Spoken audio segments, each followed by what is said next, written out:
9 de la mañana con 25 minutos y la pregunta que quedó en el aire, rector Juan Luis Orozco, rector del ITESO, es ¿la universidad privada recibe alumnos con carencias académicas que vienen de la universidad pública? ¿Es un mito, es una realidad?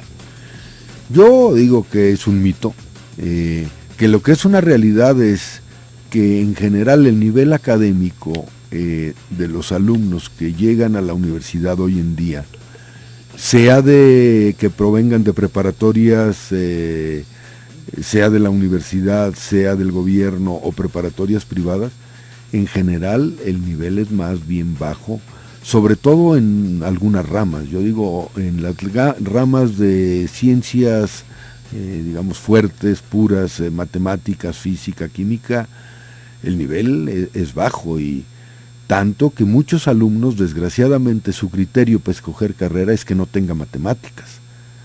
Pero el problema es que nunca les enseñaron bien las matemáticas, nunca entendieron las matemáticas, nunca gustaron las matemáticas.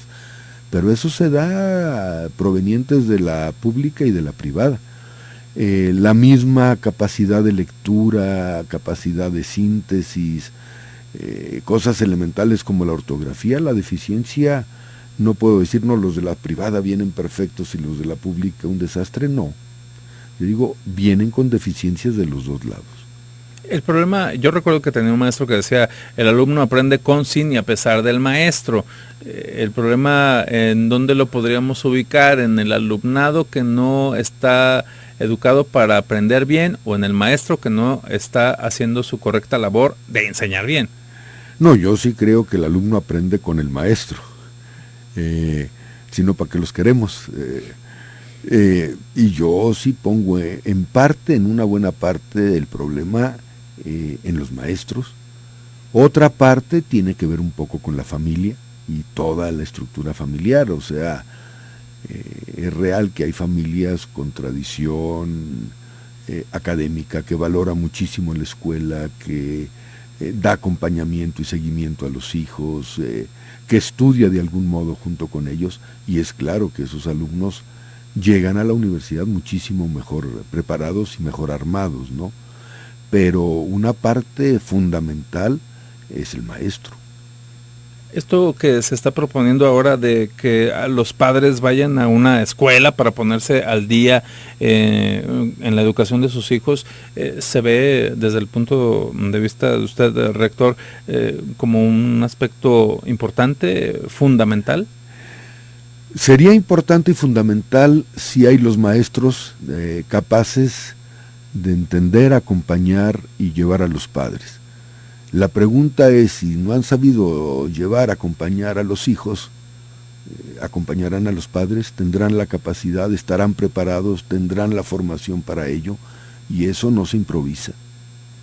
Una de las cosas que supongo, rector, hay que hacer es trabajar en conjunto, sobre todo para estas modificaciones que se están pretendiendo hacer al sistema educativo, pero desde su punto de vista, ¿es bueno lo que se está intentando con esta reforma educativa? ¿Sí podríamos ir todos en conjunto caminando para mejorar la educación de este país? Bueno, a mí me parece que es básico la intención de una reforma educativa. Me parece que toca puntos muy importantes, como es la evaluación de los maestros, como sería elevar la calidad de los currículums normalistas, como sería también los criterios de selección de maestros. En ese sentido, yo digo, los criterios son muy buenos. Las prácticas y los límites y los miedos y las corruptelas todavía son demasiado grandes, y yo no sé qué fuerza sea mayor, si la intención de una reforma real, profunda, educativa, o las fuerzas reales que no quieren soltar un feudo, ¿no? Y que esto es lo que diferencia la educación pública de la privada, ¿no? La educación privada aparentemente no tiene límites y fronteras que la detengan en su evolución. ¿O eso también es un mito? No, también es un mito, porque la educación privada tiene que someterse a los programas fijados por la Secretaría de Educación. Tiene, no, sobre todo en primaria, elemental y secundaria, tiene que someterse a que los maestros tienen que venir y provenir de la normal, o de las normales. Entonces la base es la misma, ¿no? Sí tiene un poco de mayor libertad y posibilidades en cuanto que puede formar y exigir mejor a los maestros que tiene, puede dar mayor seguimiento y mejor selección al alumnado que tiene, pero la base es común. Uh-huh. Y yo creo que el problema está en esa base. Y rector, y por último, en el tema de la cuestión educativa en generalidades, ¿hay una necesidad de cambio radical en la manera en cómo se educa en este país? Yo creo que sí.